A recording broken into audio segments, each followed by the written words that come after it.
गीता, चलो तुम ये टोकरी लेकर घर की तरफ चलो, मैं निहारिका के साथ थोड़ी सब्जियां और काट कर लाती हूँ। ठीक है माँ, मैं चलती हूँ, आप आ जाना।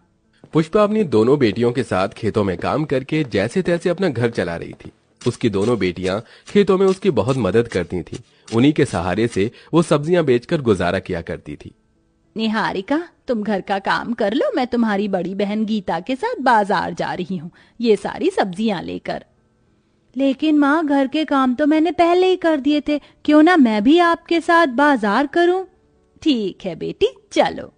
पुष्पा अपनी दोनों बेटियों के साथ सब्जियां टोकरी में भरकर बाजार में ले आती है। तीनों माँ बेटी बाजार में एक कोने पर सब्जियों की टोकरी उतार कर रखती हैं, जिसके बाद वो एक पन्नी बिछाती हैं और उसके ऊपर सारी सब्जियां लगा देती हैं।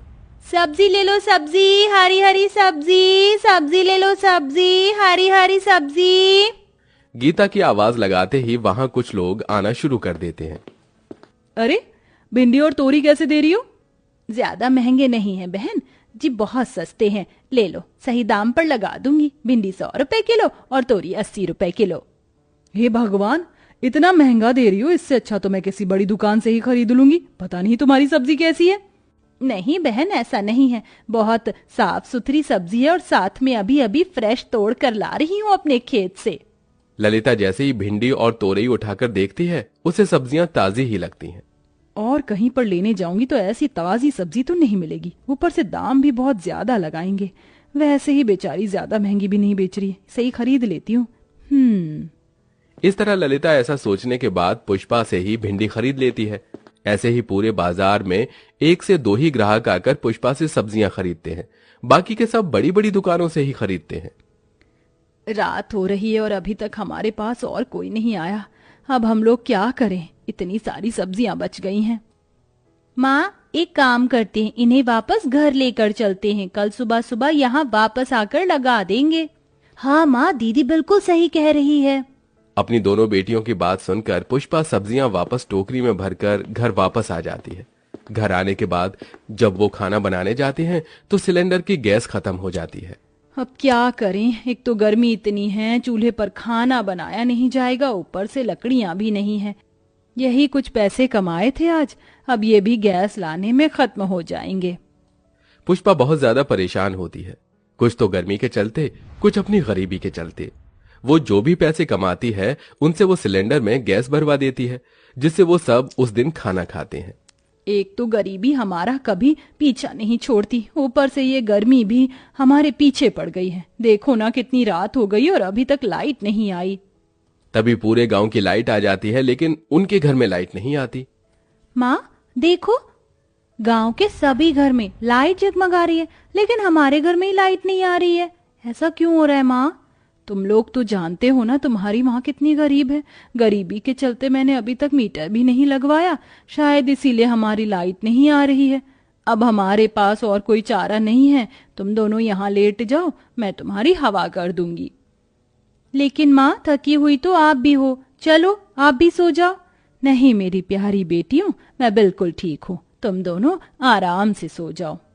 पुष्पा रात भर अपनी बेटियों को हाथ वाले पंखे से हवा करती रहती है। अगले दिन जब सवेरा होता है तो सुबह के 4 बज जाते हैं। पुष्पा कल की बची हुई सभी सब्जियों पर हल्का हल्का पानी डालकर उन्हें टोकरी में भर लेती है।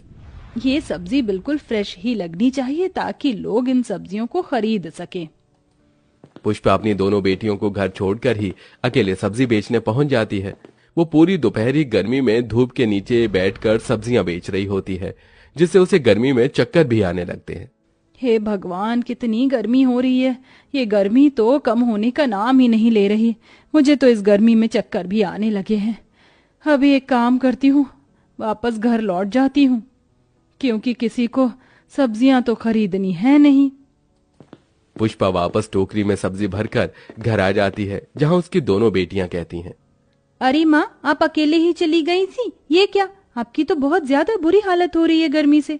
रुको, मैं आपके लिए मटके का पानी लेकर आती हूँ। पुष्पा का गर्मी से बहुत बुरा हाल था। उसकी सांस फूली हुई थी और पूरे कपड़े पसीने से भीगे हुए थे। गीता अपनी माँ को 1 गिलास मटके का पानी देती है। ये लो माँ, मटके का पानी पी लो।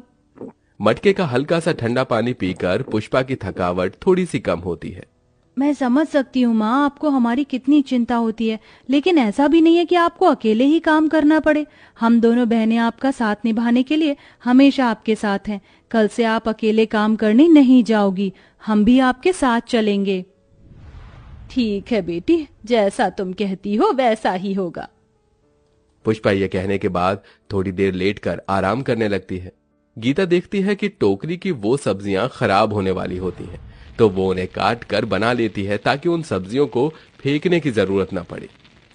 चलो माँ, खाना खा लो। खाना नहीं खाओगी तो शरीर में ताकत कहाँ से आएगी। कभी कभी तो मुझे बहुत अफसोस होता है कि मैं तुम दोनों को वो जिंदगी नहीं दे पा रही हूँ जिस जिंदगी की तुम दोनों हकदार हो। जब से तुम समझदार हुई हो तब से ही मेरा साथ निभा रही हो। तुम्हारे पिताजी तो मेरा साथ छोड़कर चले गए और किसी और से उन्होंने शादी कर ली। काश के उन्होंने ऐसा कभी ना किया होता। कोई बात नहीं माँ, आप हमारे साथ हमारे लिए तो हो। देखना, एक ना एक दिन इसी सब्जी को बेचकर हमें बहुत तरक्की हासिल होगी। निहारिका जैसा कहती है वैसा ही होता है। बहुत कठिनाइयां सहन करने के बाद धीरे धीरे उनकी सब्जी की दुकान पहले से अच्छी चलने लगती है। अब लोग उनके पास आते हैं और उन्हीं से सब्जी खरीदते हैं। बहन जी, जरा हरी हरी सब्जियां तो देना। आपकी हरी सब्जी से हमारा परिवार स्वस्थ रहता है। वरना तो गांव में जो लोग सब्जियां बेचते हैं वो तो केमिकल वाली सब्जियां होती हैं, जिनके अंदर सब्जियों को हरा भरा करने के इंजेक्शन लगे होते हैं। हाँ भाई, सही कह रहे हो। पुष्पा बहन अपनी दोनों बेटियों के साथ अपने खेतों में लगी रहती हैं। दिन रात मेहनत करके जो ये सब्जियां उगाती हैं उन्हें ताजा ताजा बेचती हैं। तभी तो मुझे इनकी दुकान से सब्जी लेने में जरा भी डर नहीं लगता। अब लोगों की ऐसी बातें सुनकर पुष्पा बहुत खुश होती है। फाइनली उसकी दुकान अच्छी खासी चलने लगती है, जिससे उनके घर की परेशानियां धीरे धीरे खत्म हो जाती हैं। वहीं पुष्पा ने जो पैसों की वजह से अपनी बेटियों की पढ़ाई छुड़वाई थी, अब वो पैसा कमाकर उनकी पढ़ाई दोबारा से शुरू कर देती हैं। बेटियों, तुम्हारी माँ बहुत गरीब है, लेकिन उसके अंदर तुम्हें कामयाब बनाने का हौसले बहुत ज्यादा है। और मैं चाहती हूँ कि मेरी दोनों बेटियां पढ़ाई लिखाई करके कुछ बने और मेरा नाम रोशन करें। क्या तुम मेरा नाम रोशन करोगी? हाँ माँ, आप चिंता मत करो। एक दिन हम दोनों बहनें मिलकर आपका नाम जरूर रोशन करेंगे। इसी तरह कुछ वक्त बीत जाता है। दोनों बेटियां बड़ी हो जाती हैं, दोनों की स्कूली पढ़ाई पूरी हो जाती है और अब पुष्पा अपनी दोनों बेटियों को पढ़ाई के सिलसिले में शहर भेज देती है और खुद वहां गर्मी सहन करती हुई अकेले रहती है।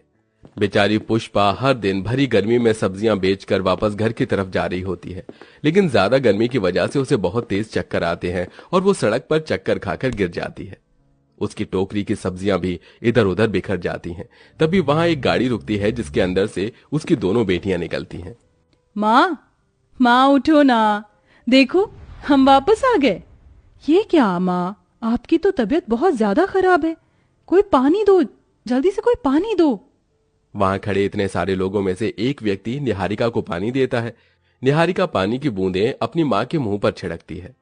अरे निहारिका, गीता, तुम दोनों वापस आ गई। गीता के ऊपर डॉक्टर की ड्रेस और अपनी छोटी बेटी निहारिका के ऊपर फौजी की ड्रेस देखकर पुष्पा बहुत खुश होती है। आखिरकार तुम दोनों कामयाब हो गई, मेरी मेहनत सफल हो गई। माँ, बहुत दुख उठाए हैं आपने। आपने ही गर्मी में खून पसीना बहाकर हमें आज इस मुकाम पर पहुंचाया है। अब आपको और परेशान होने की जरूरत नहीं है और ना आपको गर्मी में सब्जियां बेचने की जरूरत है। हम आपको यहाँ से शहर ले जाने के लिए आए हैं, अब हम वहीं रहेंगे। इस तरह सब्जी बेचने वाली माँ की बेटियां कामयाब हो जाती हैं। दोनों बेटियां अपनी माँ को शहर में बड़े से फ्लैट में लाकर रखती हैं, जहाँ उनके फ्लैट में एसी लगा होता है। इसी के चलते अब गर्मी में पुष्पा आराम से रहती है और उसे कोई काम करने की जरूरत नहीं पड़ती।